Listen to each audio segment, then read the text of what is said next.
Party ఆదేశాల మేరకు ఈ రోజు భారతీయ జనతా పార్టీ మెదక్ జిల్లా కార్యాలయంలో మెదక్ జిల్లా బీజేపీ పార్టీ అధ్యక్షులు వాల్దాస్ రాధా మల్లేష్ గౌడ్ గారి ఆధ్వర్యంలో బీసీ రిజర్వేషన్ పై ప్రెస్ కాన్ఫరెన్స్ నిర్వహించడానికి ముఖ్య అతిథిగా విచ్చేసినటువంటి బీజేపీ రాష్ట్ర అధికార ప్రతినిధి కాంగ్రెస్ లో మన దేశంలో ఉన్న అసలు ప్రపంచ ప్రఖ్యాతిగాంచిన అన్న టైపు లాయర్లు ఉంటారు.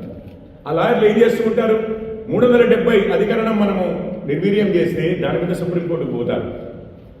అక్కడి నుంచి బంగ్లాదేశీ చొరబాటుదారులు వస్తే వారిని మనం మళ్ళీ బంగ్లాదేశ్కి పంపిస్తుంటే దాన్ని ఆపడానికి సుప్రీంకోర్టుకి వెళ్తారు.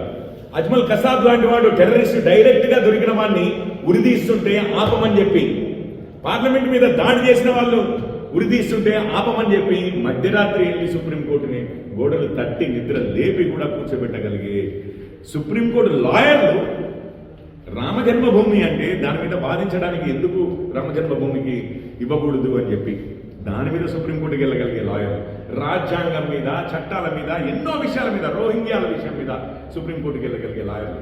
మరి 42% చట్టబద్ధంగా రాజ్యాంగబద్ధంగా ఎట్లా తీసుకురాగలము అని ఎన్నడన్నా మీకు ముఖ్యమంత్రి గారు ఒక కపిల్ సిబల్ గారినో, ఒక అభిషేక్ మను సింఘ్వి గారినో, ఇంకెంతో మంది న్యాయవాదులు ఉన్నారు, వాళ్ళ ఖ్యాతిగాంచిన న్యాయవాదులు, వెరీ పవర్ఫుల్ శక్తివంతమైన న్యాయవాదులు, మంచి ఆర్గ్యుమెంట్లు వినిపించగలిగే న్యాయవాదులు ఎన్నడన్నా వారితో కలిసినట్టుగా అనిపించింది.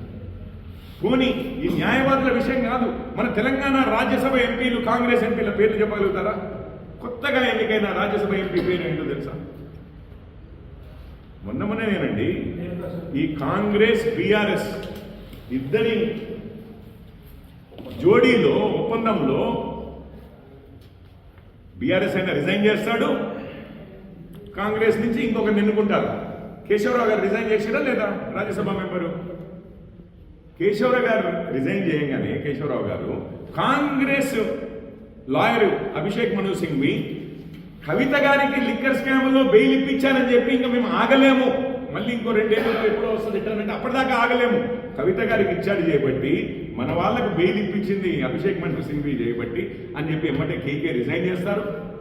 రిజైన్ చేయగానే కాంగ్రెస్ నుంచి అభిషేక్ మను సింఘ్వి, ఏది తెలంగాణ వాదము, తెలంగాణ ఇదంతా పక్కన పెట్టి అభిషేక్ మను సింఘ్విని మన దగ్గర నుంచి గెలిపించుకుని తీసుకుపోతారు. అదే ఆయన సుప్రీంకోర్టు లాయర్. పోనీ మన రాష్ట్రం నుంచి ఎన్నికైన రాజ్యసభ ఎంపీ తోటైనా కానీ చర్చించిన దాఖలాలు ఉన్నాయా? ఎట్లా తీసుకురావాలయ్యా చట్టాన్ని? రాజ్యాంగంలో, చట్టసభల్లో చిక్కులు లేకుండా 42% మనము మన బీసీ సోదరులకు ఇద్దామనుకుంటున్నాము, ఈ సమాజానికి మంచి చేద్దామనుకుంటున్నాము, దీన్ని ఏ విధంగా తీసుకురావాలని ఎన్నడన్నా న్యాయ నిపుణులతో మాట్లాడిన దాఖలాలు ఉన్నాయి. పోనీ మన ఎంపీతో మాట్లాడిన దాఖలాలు ఉన్నాయా? వీరు నిజంగా చేయదలుచుకుంటే ఇవన్నీ చేసేవారా కాదా? పూర్తి మోసం, దగా. ఇది మేమనేది ఏంటంటే ఇది ఒక్కటే కాదు. పోనీ చట్టసభల్లోకి వెళ్ళాము, ప్రజలు, మీరు ఉన్నారు, నేను ఉన్నాను, పాత్రికేయులు, ప్రజలు, బీసీ సమాజము, దాని తర్వాత ఎన్నో సంఘాలు, కుల సంఘాలు ఇవన్నీ ఉన్నాయి. ఎవరికైనా కానీ ఇప్పుడు మొదటగా వాళ్ళు సర్వే చేసిన దాని ప్రకారమే ఎంత ఉందని చెప్పారు? బీసీ జనాభా 46% అని చెప్పారు. దాని తర్వాత ఎన్నడూ లేనిది, ఎక్కడా లేనిది కొత్తగా ముస్లిం ఓబీసీ సమాజం అని చెప్పి 10% అన్నారు. వాళ్ళు ఉన్న 12%లో 10% అంటే దాదాపు 90% మంది ముస్లింలలో ఓబీసీలోకి వస్తారన్నారు. ఇప్పుడు ఈ లెక్కలు ఎక్కడైనా పబ్లిష్ చేశారా? ఎవరికైనా ఇచ్చారా? నన్ను నమ్మండి అన్నారు. వాళ్ళ ఎమ్మెల్సీఏ నేను బీసీని, మా బీసీలకు అన్యాయం జరుగుతుందంటే ఆఖరికి సస్పెండ్ చేశారు ఆయనని. కానీ రిపోర్ట్లు మాత్రం బయటపెట్టలేదు. రేవంత్ రెడ్డి గారు ఏమంటారు? అదంతా మీకెందుకండి, నేను చూసుకుంటున్నా కదా, నేను చెప్తున్నా కదా, 46% ఉన్నారు, మీరు నమ్మండి. అందులో 42% చేస్తున్నాము, అది ముస్లిం రిజర్వేషన్ బిల్లు కాదు, ఓబీసీ రిజర్వేషన్ బిల్లు అంటే నమ్మండి. నా మీద నమ్మకం వచ్చి ముందుకు పోండి. కానీ ఇదంతా ఎందుకు మీకు కష్టాలు? ఏ ఊళ్ళో ఎంతమంది కుమారులు ఉన్నారు, ఏ ఊళ్ళో ఎంతమంది కంసల్లీలు ఉన్నారు, ఎంతమంది చాకలు ఉన్నారు, ఎంతమంది మున్నూరు కాపులు ఉన్నారు, ఎంతమంది. ఈ యొక్క ప్రెస్ మీట్లో భాగంగా ముఖ్య అతిథిగా రాష్ట్ర బీజేపీ అధికార ప్రతినిధి కిషోర్ రెడ్డి గారు ఇక్కడికి రావడం జరిగింది. బీసీ రిజర్వేషన్ పట్ల ప్రజలను ఈ యొక్క రేవంత్ రెడ్డి సర్కారు చేస్తున్న మోసాల గురించి వివరించడం కోసం రాష్ట్ర పార్టీ వారిని ఇక్కడ పంపడం జరిగింది. వారికి ప్రత్యేక కృతజ్ఞతలు తెలియజేసుకుంటూ ఈరోజు ఈ కార్యక్రమంలో ఈ ప్రెస్ మీట్లో పాల్గొన్నటువంటి మాజీ జిల్లా అధ్యక్షులు గడ్డం శ్రీనివాస్ గారికి, అదేవిధంగా జిల్లా జిఎస్లు శ్రీనివాస్ గారికి, ఎంఎల్ఎన్ రెడ్డి గారికి, సుభాష్ గౌడ్ గారికి, రాములు గారికి, రాజేందర్ గారికి, రాములు నాయక్ గారికి, మధు గారికి, అదేవిధంగా రంజిత్ రెడ్డి గారికి, నాగరాజు గారికి, లోకేష్ గారికి,